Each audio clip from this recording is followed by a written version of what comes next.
Ladies and gentlemen, my name is Coffee Break, and I am back with game number 2 between mouzMana and mouzMorrow. In game number 1, we saw Mana just allow Morrow to macro up after going for his own Forge Fast Expand. However, Morrow on 3 bases with an extra macro hatch was just able to overpower his opponent with a lot of upgrades and was able to take the game. So we are up 1-0 in favor of our Zerg player Morrow. We do have Mana spawning here in the top 12 o'clock position here on NASL Terminus. And down here we have Morrow spawning in the 6 o'clock position as the red Zerg, once again on NASL Terminus. This is going to be a best of 5 series, I believe, as NASL is a best of 5 format to the best of my knowledge. And so yeah, we'll have at least 2 more games out of these 2 players, perhaps a 4th and perhaps a 5th after that. Only I know, and those of you who watch the NASL who probably all already know already. Nonetheless though, it's very nice to see some exciting games between these 2 players. They're both very, very good. They showed that in the last game. Mana trying to do that a little all-in at the end and actually was able to do a little bit of damage before finally getting taken down. We do have Morrow once again going for a little bit of an old-fashioned play. We did have a 13 pool before Extractor and before Hatch, and a lot of the times now you will see either a later pool and Hatch first or Extractor pool Hatch. And what getting the Extractor first does, it allows you to get your metabolic boost out fairly shortly after the spawning pool finishes. I wouldn't say immediately after, but it is much more quickly after that spawning pool finishes. So that's what a lot of Zergs like to do, is Extractor pool so they can get the map control early on in the game. However, Mana just going for a Forge Fast Expand once again. This is a very good map for it, obviously, as you do just have this one entrance you have to defend, as opposed to Dual Site where there are actually 2 entrances you have to defend, and your wall is very, very wide. This one, if you just put one cannon, you know, maybe one cannon here and one cannon over here, Zerglings can't try to run by and get into your base. It's very, very easy to defend on a Forge Fast Expand. And there goes our Nexus at the 18 mark. And we are on our way for yet another macro game. And there is absolutely nothing wrong with macro games. Not knowing exactly what his opponent is doing, but knowing that there are already Zerglings on the field. Mana does decide to go for a cannon before his gateway. That is actually fairly standard. Sometimes if you see that his Zerglings are really, really late, you can actually go ahead and put the gateway down first, and that just allows you to get your cybernetic score more early than you otherwise would. However, the cannon first, much, much safer out of our Protoss player. And it looks like it's a good choice because these Lings are on a dead sprint across the field. We will see if he's willing to sack them to try to run past this cannon. He probably could if he wanted to. And no, he is just going to lose one Zergling and fall back. No damage done really to either player. Losing one Zergling in the early game is no big deal. We did have our typical expansion coming out of Morrow and a late gas with just enough gas to get our metabolic boost, which is of course that Zergling speed. Takes a little bit to get done, but it is probably one of the more essential upgrades out of a Zerg player. Just allows your Lings to move much more quickly, chase down armies, get the flank much quicker, and all that good stuff. Overlord getting in position for a scout later on. Nexus has now finished up before the hatchery finishes up. So that's never a good thing when you're a Zerg player. You always want your hatchery to finish before your opponent's Nexus. But I guess that's not really too big of a deal. Probably will be using all his Chrono Boost on probes in this matchup. As in PvZ and PvZ you can PvZ and PvZ, yes. And PvZ and PvT you can really get away with whatever you like with your Chrono Boost. In PvP it's much more finicky. It looks like we are going to have one Zergling. He has the worst job in the world taking down these rocks. It looks like the Zealot is actually going to come out and just clean that up, make sure no real damage sustained. Yes, Zergling's only doing 2 damage a pop to those rocks. Very, very annoying, very slow. Looks like Morrow getting a supply blocked at about the same point he did in the last game. I believe he's got supply blocked around the 36 to 44 supply mark. Maybe that's just part of his build as he likes to macro up a lot. I could actually imagine that because, I mean, these players, very, very high caliber. You do not see little mistakes like that very often. And once again, just droning hardcore at this point in the game.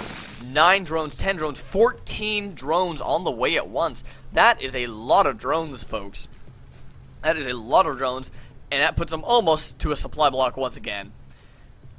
Third base going down just a little bit later, and then in the previous game, this is about a 7-minute third base. And in the meantime, we do have a robo facility on the way for our protest player, wherever you are. Come out, come out.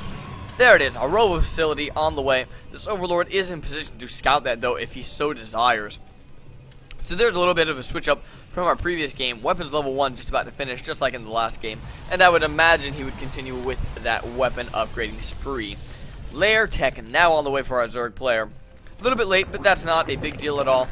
In fact, that's probably just along with the build order, as a lot of macro Zerg players like this do like to favor a later lair, because they really don't go for that higher tech, well, the higher tech units until later on in the game, because they just rely on Zerglings and Roaches in the earlier game to be able to defend them. No real look out of our protest player for a third quite yet. We did have a probe running down here, so maybe just kind of coming down there, spotting the overlord and deciding to kill that off first. The overlord is going to be fairly close to getting away, but no, he does get taken out with 11 damage per shot. I don't know how that exactly works out, but that overlord does indeed go down. And these Zerglings, once again, working away at the rocks over here, and Mana doesn't really have too much firepower. It looks like he will be trying to take this out. I guess he does. Oh, there. Okay, yes, he does 3 sensors. That's enough, I suppose, to be able to force these away and not really take too much damage. However, Morrow not able to get the surround on one of those stalkers. Little disappointing for him. It never hurts to get a free unit when possible. We do have a Robo Bay now on the field, so Colossus Tech is going to be imminent. One Immortal on the way, which is going to be very, very nice against all of the Roaches that Morrow favored in the previous game. And there's another thing for our Zerg player in this game. We have a Baneling Nest on the way rather than a Infestation Pit. Where is that? It's right there behind the natural mineral line. We do have an observer flying over the third base, and it might be able to see that. That would be kind of a big thing. You always want to know when your opponent is going for something kind of finicky like this. And it looks like we are having Ventral Sacks on the way as well as Pneumatized Carapace. For those of you who don't know, those are the Overlord upgrades just now finishing. That allows Overlords to be able to pick up units and run with them.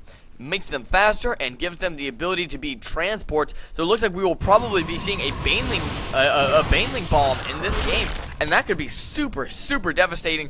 The only question now is whether it's going to be over the army or if it's going to be over the probe line.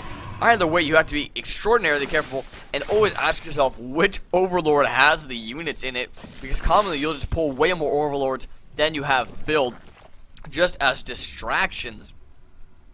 So, I'm really looking forward to seeing that play. So, it looks like we will not be seeing any sort of high tech quite yet. We do only have lair tech right now, and no, as of now, no infestation pit. Looks like Morrow moving out across the map just a little bit here. This watchtower being taken by the Protoss player, but only momentarily, as the Zerglings will be able to clean up that probe. And I would imagine these Zerglings are going to get close to the base, morph into Banelings, and then switch and run in. These Zerglings are now chasing down a Zealot. The Zealot trying to get away. I don't really know where he thought he was going. Oh my goodness, if Mana just pulled that back right now, he'd probably be fine. But it looks like we do have an Overseer in position over here. I wonder if that's going to be the Overseer. That Overseer might be a transport for some of these Zerglings. Nope, it looks like these Zerglings are going to be sacked instead. In the meantime, we do have Mana moving out across the map just a little bit, trying to take a watchtower. It looks like that one Colossus was the defining unit in that battle, because it looked like Morrow might have engaged until he saw that Colossus and decided to pull back. We do have Blink on the way, which I really, really like versus these Roaches. I do not know if Mana has noticed the Baneling Nest quite yet. I do not see his observer. However, we do have Zerglings and Overlords sitting over here on the right-hand side, just waiting to morph Zerglings into Banelings. We do have 10 Banelings on the way somewhere. No, it's just going to be a plain flat-out Zergling drop. I don't know exactly where these Banelings are. The Banelings are in the middle of the map, and it looks like they might be a Baneling bus to get through a front wall somewhere. In the meantime, though, we do have these 5 Overlords with 4 of them full of Zerglings, trying to move in and drop some Zerglings off. However, it's going to be deflected by the Stalkers and Colossus. In the meantime, though, another attack coming in from Morrow over on the right side, or in the middle of the map, pardon me, trying to now take down this fort. Does get the fort to see. I do not know if cancel on that upgrade was done or not. We do have these overlords still sitting over here, and Mana doesn't really want to pull his forces back until he really needs to, and that is just fine because Morrow is falling all the way back across the map. He knows that he does not, Mana knows that he does not need all of his forces to be able to deal with this army. It looks like we are going to have 4 Banelings trying to run away to the other side of the map. However, this Overlord is going to be picked off by Blink Stalkers, and all 4 Banelings are going to go down. That is going to be so annoying for Morrow, as Banelings obviously not cheap for them. That I believe that's 100 resources, and now it looks like this 4th base is also going to fall because Mana just decided to push into Morrow. Didn't really react all that quickly. It looks like we are going to be seeing a bit of an engagement here. A couple forces do go down, a 3rd one does go down, blocks a lot of that army off using the Vespene Geyser to help block that off, and Morrow looking like he's falling apart a little bit in this game. It looks like there was another attempted Zergling drop up here in the main base. However, the Zerglings only able to do a little bit of damage to that pylon. Well, most of the damage to the pylon, and force the probe pull from that base. And yes, there's only been 7 workers lost for Morrow, and none for Mana. So that really didn't do all the damage that he really needed to do. Now Mana putting up some cannons to defend against any sort of drop play like that. We do have 1 Overlord sitting in the very back of the map with 8 Zerglings, and I just saw a lot of Banelings being morphed in. Oh my goodness. My goodness, that is a lot of Banelings. And it looks like these Overlords are just going to be the transports for these Banelings for the moment. And I don't know if Morrow is quite ready to push out. He does finally have Infestors with some fungal growth capabilities ready to roll across the field. That can do a lot of damage to the Stalker Blink Ball, as obviously fungal growth makes it so Stalkers cannot blink. Very potent. A lot of Colossus out on the field right now. We do have 5 Colossus on the field, and Mana taking his 4th base now. 3 base Protoss is scary enough. A 4 base Protoss is just downright terrifying. It looks like Mana, seeing this army for Morrow, is going to indeed blink backwards. Overlord's now flying over. It looks like an engagement might be coming fairly shortly. One Fungal Growth does get down. A fairly decent Fungal Growth. And now the Overlord's flying over the army, doing some Baneling drop over all of those Colossus. And the Colossus fall almost immediately. A lot of Stalkers falling as well. And it looks like Morrow is going to be able to mop up this army once again. Beautiful play by Morrow right there, being able to drop those Banelings on top of all the Colossus, and 3 final Stalkers do go down.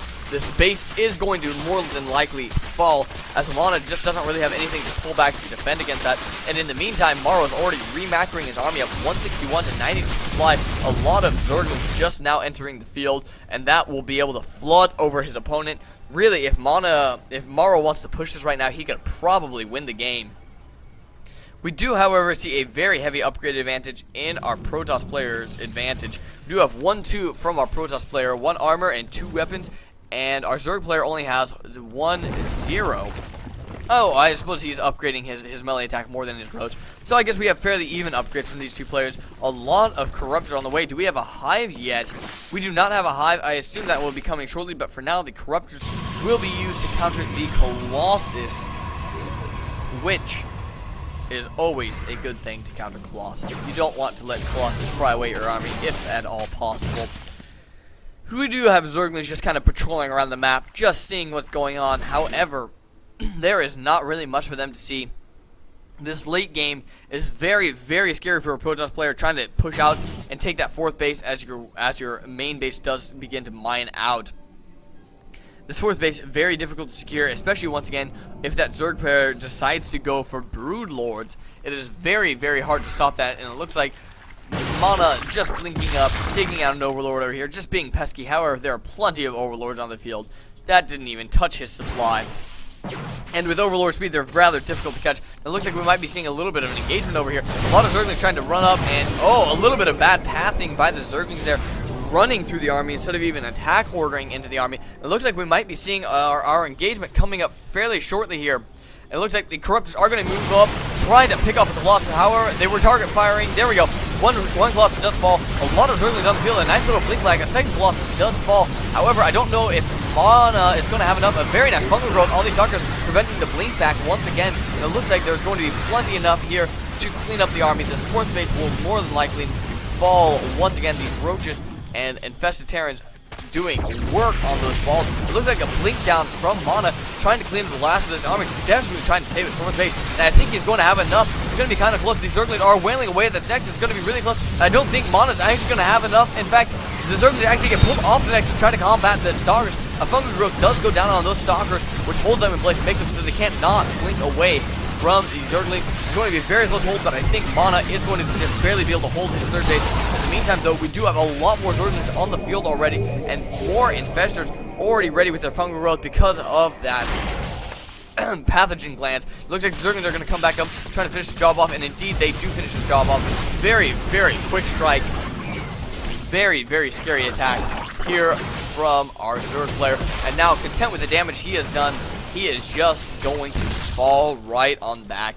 In the income tab, you can see our Zerg player not quite taking the lead yet, but he definitely has the capability to. He is mined out at 2 bases. So right now our Zerg player is technically only on 2 base with a lot of drones. He has 70 drones, really just quite much oversaturated at his 4th base right now. In the meantime, though, our Protoss player is actually still mining off of 3 bases. Well, 2.5, I suppose, as this is not a full base anymore. This one is going to run out very, very shortly, too. So it's about to be 2 base versus 2 base. But I would actually definitely give our advantage over to mouzMorrow right now. He just has a beautiful composition going from Zerg melee attack level 3 to combat the level 3 melee attack of our Protoss player. Looks like we are going to be seeing another engagement here. A little bit of a bad angle for our Zerg player, though. All those Zerglings dying before the rest of the army even gets there. A couple of nice fungal growths going down, as well as infested parents. But a lot of these infestors are being picked up, but more coming into the fray now. And fungal growthing and dropping more infested parents, just being pesky, but infested parents not all that great when Colossus are around. They are only at 50 health. So Colossus just take those out very, very easily. It's almost like shooting just a normal Marine down. We are going to be seeing Burrow coming out of our Zerg player, which will definitely benefit both his Infestors and Roaches, so most of this composition here will be benefited by that. Hive is on the field, no Greater Spire quite yet, however. We do have upgraded Flyer attacks if there are any Corruptors on the field. There is one right here. One upgrade on that Flyer attack, and a Transfuse going down on that just to make sure to keep it alive. And if you have extra energy, why not transfuse your Zerg units with a lot of health? It just keeps them alive that much longer. You're not losing minerals in that right because you're spending energy. And it looks like mouzMorrow is finally being able to take a 5th base. Really, really needs to hold his 5th base just as much as Mana needs to hold his 4th base, which actually is not even mining yet. Having probes long distance mine just to get what little income he can out of that base. This is a very, very nice long game out of these two players. It looks like mouzMorrow just content with just kind of sitting back and re-macroing his army, which did take quite a bit of damage in the previous engagement. But nothing really going on. Advantage definitely going to mouzMorrow right now. 5 more Corruptors coming onto the field. No Greater Spire yet, which once again very, very much surprised me. We are seeing a very rare upgrade in Neuroparasite, which has not really been used since the patch. Neuroparasite, I believe, used to have a range of 9, but it is now down to 6. 9 would be the same range as a Colossus that's exempt from Thermal Lance, and 6 just isn't going to cut it against a Colossus like that. However, he could Neuroparasite an Immortal, and I guess if he wants to try to stack an Infestor, he can attempt to take that Colossus. Just not a very popular play anymore.